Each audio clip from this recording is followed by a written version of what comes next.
Olá, aluno! Vamos fazer a correção da prova da AGPEM aplicada então pela Funiversa. Prova tipo C. Meu nome é Henrique, sou professor de informática e vamos então para o primeiro item. Acompanhe aqui comigo no slide. Aqui vamos primeiro ler o enunciado. No que diz respeito aos sistemas operacionais Windows e Linux, ao editor de texto Word, julgue os itens seguintes. Bom, vamos para a questão 31, gabarito tipo C.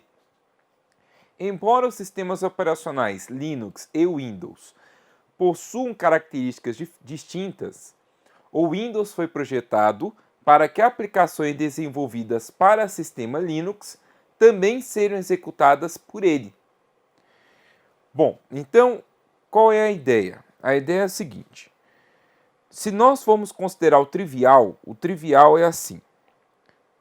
Nós temos os sistemas operacionais Windows e Linux. São os dois principais sistemas operacionais aí para as provas de concurso. Bom, aplicativos desenvolvidos para Windows vão rodar em Windows. Aplicativos desenvolvidos para Linux vão rodar em Linux. Esse é o trivial. Então, o que eu quero dizer com vocês? Assim, o Office foi criado para ser instalado em Windows, né? A princípio, eu não conseguiria, então, utilizar o Office no Linux. E programas desenvolvidos para Linux, a princípio, também não funcionariam em Windows, certo? Para que um software desenvolvido para Windows rode em Linux, eu tenho que utilizar, então, a ideia de máquina virtual, a ideia de virtualização. Então, qual que é a ideia? Vamos acompanhar aqui. Então, os dois principais sistemas operacionais, Windows e Linux. Softwares, a princípio, softwares desenvolvidos para Windows vão rodar em Windows. Softwares desenvolvidos para Linux vão rodar em Linux. Para que ocorra, então, o Office, que é um aplicativo que foi criado, então, para o Windows, para que eu rode, então, em Linux, eu posso, então, fazer por meio de virtualização. Tá? Então, o que nós vamos precisar entender?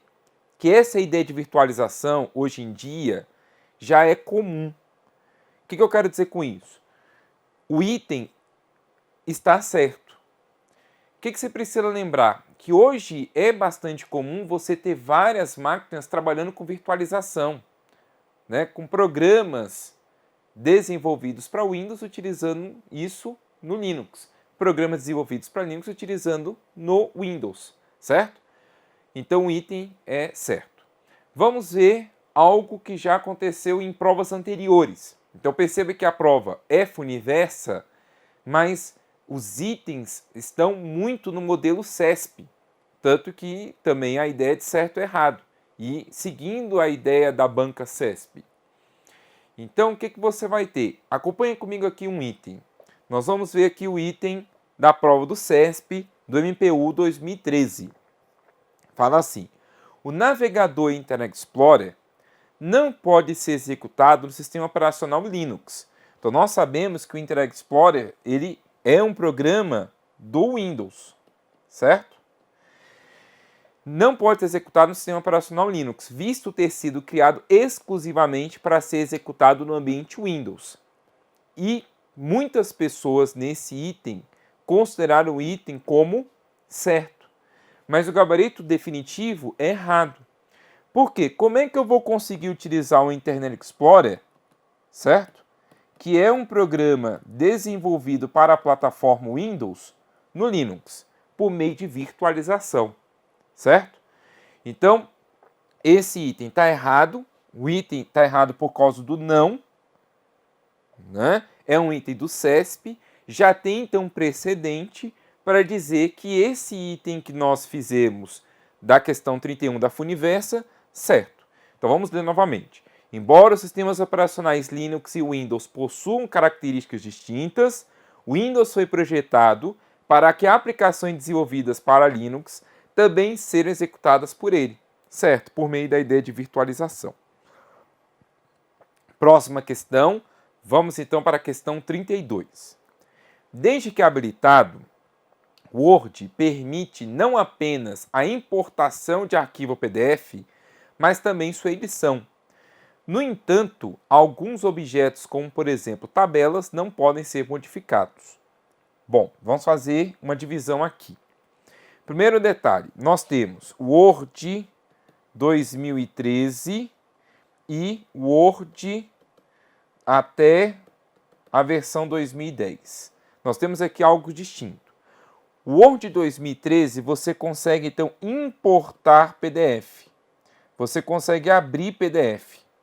Já o Word até a versão 2010 você não tinha essa funcionalidade, então não importa PDF. Ele somente salva PDF. Salva PDF. Então no 2013 ele importa PDF, vou colocar até aqui do lado. Importa PDF e salva PDF. Gera arquivo PDF. No 2010 não. O 2010 ele só salva, ele não importa o PDF, certo? No edital não previa então a versão do Word. Aqui também ele não fala sobre a versão do Word. Então se a gente for considerar assim, desde que habilitado, o Word permite não apenas a importação do arquivo PDF, mas também sua edição. Então nós podemos considerar esse item como errado, porque ele não fala a versão. Ele não fala a versão, qual Word? Ele está generalizando. Como ele estaria generalizando, este item então já coloca como gabarito errado. Tá? Só que qual que é o detalhe? Então vamos mostrar isso lá, olha só. Se eu for aqui para a minha área de trabalho, vamos fazer aqui um zoom. Opa, fazer um zoom, beleza, diminuir aqui. Bom, temos aqui um arquivo PDF, tá vendo? Se eu clico com o botão direito do mouse, você já pode perceber que existe a opção abrir com. Essa opção abrir com, inclusive, é um dos itens que tem lá para frente. Bom, mas quando eu clico com o botão direito do mouse, tem abrir com. O programa padrão para abrir arquivo PDF, aí você tem que tomar cuidado com um detalhe. Qual é o detalhe? Olha só. No Windows 8 já existe, Windows 8 8.1, tá? No Windows 8 e 8.1 já existe um leitor PDF nativo. O que eu quero dizer com isso? Eu não preciso instalar o Acrobat Reader para ler PDF, porque já tem um programa nativo. No Windows 7, ele não tem programa nativo para ler PDF. Então, já acrescentando esse detalhe para você, porque pode aparecer em prova. Acompanhe aqui comigo para você ver, olha só. Nós estamos trabalhando com Windows 8. Professor, como é que eu sei que é o Windows 8 esse daqui? Vamos aproveitar. Esse, na verdade, é o 8.1, tá? Como é que eu sei que é o 8.1? Por exemplo, o 8.1 trabalha com os blocos, né? E o 8.1, lembrando, ele tem esse logotipo do Windows aqui, ó, tá vendo? Então, qual que é o macete? O macete é, trabalha com blocos e tem o logotipo do botão iniciar, é o Windows 8.1. Trabalha com blocos, mas não tem o logotipo do botão iniciar lá, é o Windows 8. Tranquilo, né?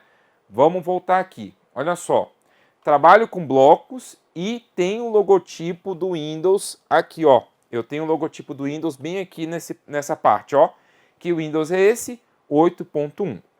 Mas tanto faz o Windows 8 ou 8.1, se eu clicar com o botão direito do mouse, vocês podem perceber que tem aqui abrir com e tem aqui leitor. Leitor é o programa nativo para abrir PDF. Porém, foi alterado o programa padrão para que o Acrobat Reader seja o leitor padrão para abrir arquivo PDF. Então, no caso, você pode perceber que o padrão é o Acrobat Reader. Tá bom? É o Adobe Reader, quer dizer, Adobe Reader. Beleza. Então, o Adobe Reader é o programa padrão para abrir PDF, no caso desse computador, tá? Se eu for aqui em abrir com, você pode perceber que eu posso escolher aqui leitor, que é um programa do Windows, mas eu posso utilizar o Word, que Word 2013. Então, esse Word 2013 me permite abrir PDF, tá bom? Então, resolvi aí acrescentar também alguns detalhes para você, para sua preparação também para uma próxima prova. Desde que habilitado, o Word permite não apenas a importação no arquivo PDF, mas também sua edição. O item, de forma geral, está errado, porque isso é uma funcionalidade de 2013. No entanto, alguns objetos, como por exemplo tabelas, não podem ser modificados. Isso é um outro erro. Então, aqui esse não é por quê? Porque sabemos que no Word é possível edição de tabelas. Tá bom? Então, nós temos aqui um erro e aqui a indicação da versão. Qual versão? Então, o item está errado. Próximo, vamos então para o enunciado. Acerca do programa de navegação Google Chrome e do programa de correio eletrônico Mozilla Thunderbird, julgue os itens que se seguem. Bom, vamos então para o item 33. A execução de aplicativos complexos na web torna-se lenta em virtude do Google Chrome ter de ativar vários plugins compatíveis com os aplicativos solicitados. Bom, o que nós precisamos lembrar? Que existem certos complementos que precisam ser instalados no seu navegador. Um desses complementos, então, são os plugins. Então, o que é um plugin? É um adicional, é um plus, que é instalado, então, no seu navegador para que recursos da página que você vai visualizar sejam, então, tornem-se ativos, estejam disponíveis para você. Então, por exemplo, você vai acessar um site de um banco, para que apareça lá o teclado virtual, é necessária a instalação de um plugin no seu navegador, no seu computador, para que você visualize isso. Então perceba que a página do banco, para que você possa acessar, né, a sua conta, ela é carregada juntamente com o teclado virtual, certo? Então o que nós precisamos entender? A execução de aplicativos complexos, ela necessita da instalação do plugin, certo? Ela necessita da instalação, não somente da instalação, mas também a ativação do plugin na hora que eu acesso a página. Então, na hora que eu for acessar a página do banco, o plugin vai ser ativado. Precisa ser ativado porque senão o meu recurso lá não vai ficar disponível. O que eu quero dizer com isso? Em resumo, eu não posso questionar a questão da lentidão, porque é condição essencial. É condição essencial que o plugin seja carregado para que eu visualize a página. Então, não importa o tempo. Então, olha só, a execução de aplicativos complexos na web torna, na verdade, essencial a ativação de plugins, de alguns plugins. Então, não tem a questão do questionamento de lento. Então, o item é o quê? Errado. Então, o item está errado por quê? Porque ele fala a questão de torna-se lenta. A execução de aplicativos complexos na web torna-se lenta em virtude do Google Chrome ter de ativar vários plugins compatíveis com os aplicativos solicitados, certo? Então, se é uma coisa essencial, eu não posso dizer que vai deixar lento, é essencial, não tem a questão da velocidade aqui, tá? Bom, então aqui no caso o item está o quê? Errado. Vamos para a questão 34. O Mozilla Thunderbird permite que se faça backup de perfil em um dispositivo, como por exemplo um pendrive. O item está correto. Para fazer isso, é um processo já que nós vamos mostrar aqui na página do Thunderbird, tá? Tem assim, ó, perfis do Thunderbird. O Thunderbird salva informações pessoais, como mensagens, senhas, em uma pasta de arquivos chamado perfil, tá bom? Então, o que é perfil? Perfil é isso aqui, ó. Então, informações pessoais, como as suas mensagens, suas preferências, está guardado lá no perfil. E esse perfil é armazenado, então, em um local separado dos arquivos do aplicativo Thunderbird. Bom, você pode ter vários perfis, tranquilo, e você pode, então, utilizar um perfil padrão. Mas o que você precisa lembrar? Você precisa lembrar que é possível, então, fazer um backup. Ou seja, eu posso exportar, gerar um perfil e salvar isso no seu pendrive, exportar esse perfil no pendrive, para depois eu ir para outro computador e então importar esse perfil, tá? Como é que eu posso fazer isso? Então, olha só, caso você queira visualizar o passo a passo direitinho, está aí ó, o endereço da página que você vai acessar, tá vendo? suporte.mozilla.org e assim vai. Aí direitinho, você pode pausar, acessar, beleza? Aí, o que vai acontecer? Tem aqui, ó, fazendo o backup de um perfil. Aí ele vai te mostrar o passo a passo. Ele não te perguntou no item qual que é o passo a passo, tá? Mas você pode verificar que o item é certo. Então, permite-se faça backup de um perfil, tá? E esse perfil pode ser guardado, por exemplo, em um pendrive. Questão 35. A ativação do recurso Navegação Segura do Google Chrome tem a finalidade de manter os dados digitados em um formulário da web, mesmo após uma queda rápida da rede, eliminando a necessidade de digitá-los novamente após o restabelecimento da conexão. Gente, vamos lá, ó. Navegação segura. Navegação segura. Nós falamos nas aulas presenciais e nas aulas também virtuais sobre a navegação segura e também a navegação privativa. Navegação privativa, são coisas distintas. Aqui nós vamos focar na navegação segura, tá? Então, o que acontece? O Chrome, ele tem essa navegação segura, que é semelhante, então é equivalente à navegação, ao filtro Smart Screen do Internet Explorer.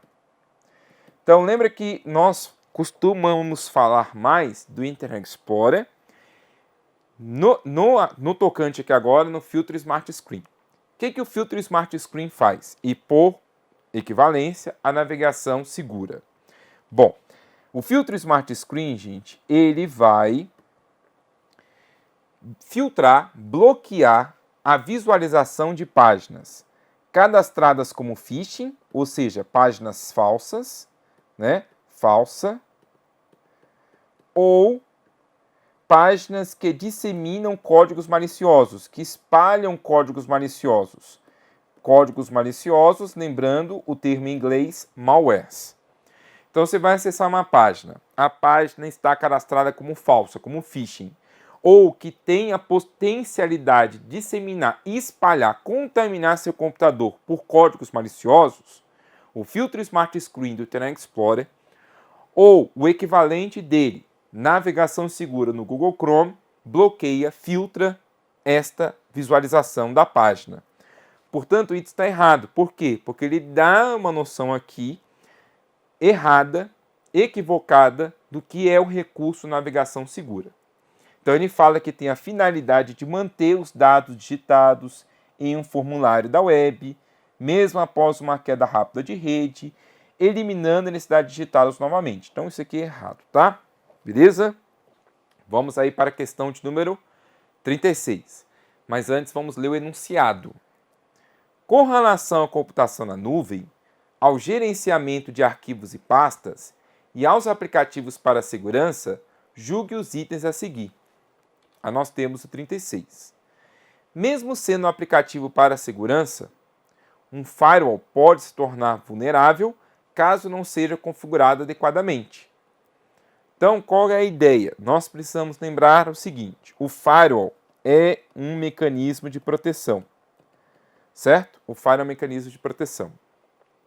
Esse firewall, caso então não seja configurado adequadamente, ele vai tornar então a rede, uma rede ou um computador vulnerável. Então lembra, o firewall pode proteger uma máquina apenas ou uma rede de computadores contra ataques externos. Vai estar lá o firewall.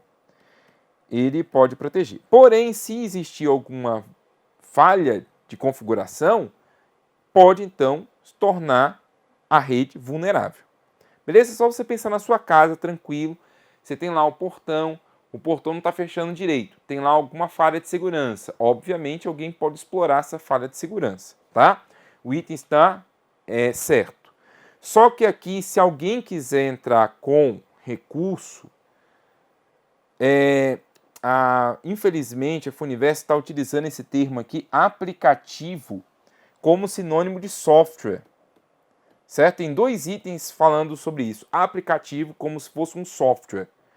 Mas o detalhe é que nós precisamos lembrar que software tem 3 tipos essenciais de software, que são os sistemas operacionais,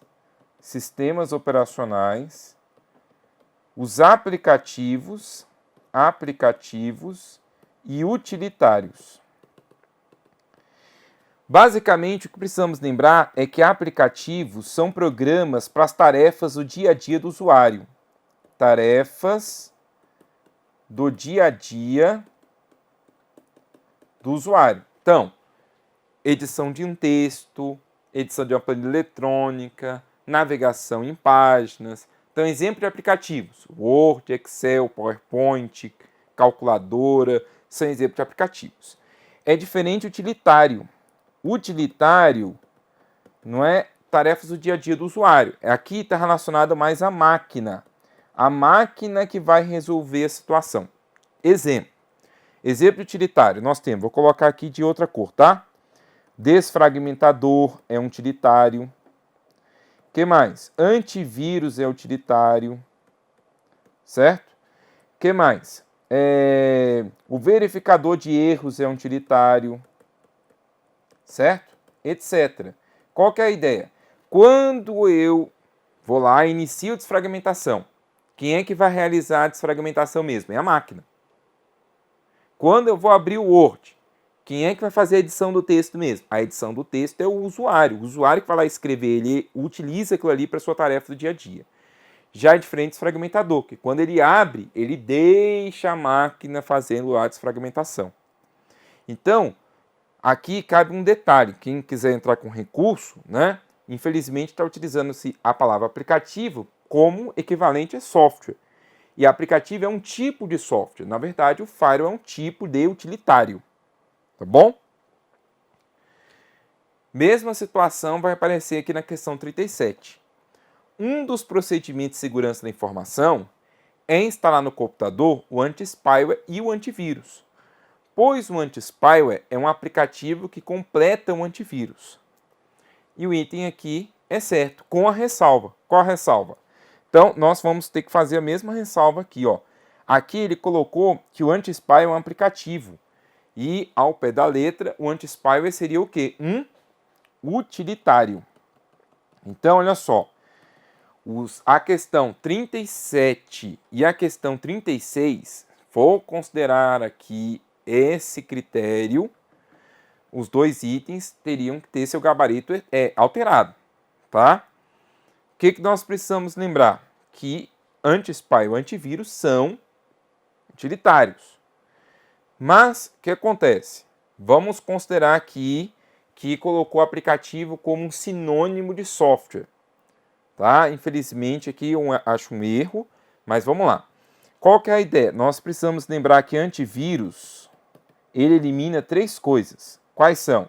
Os vírus, worms e trojans. Tá? Essa é a definição clássica de antivírus. Definição clássica de anti-spyware. Definição clássica de um anti-spyware é eliminar spyware e seus tipos. Quais são os seus tipos? Keylogger,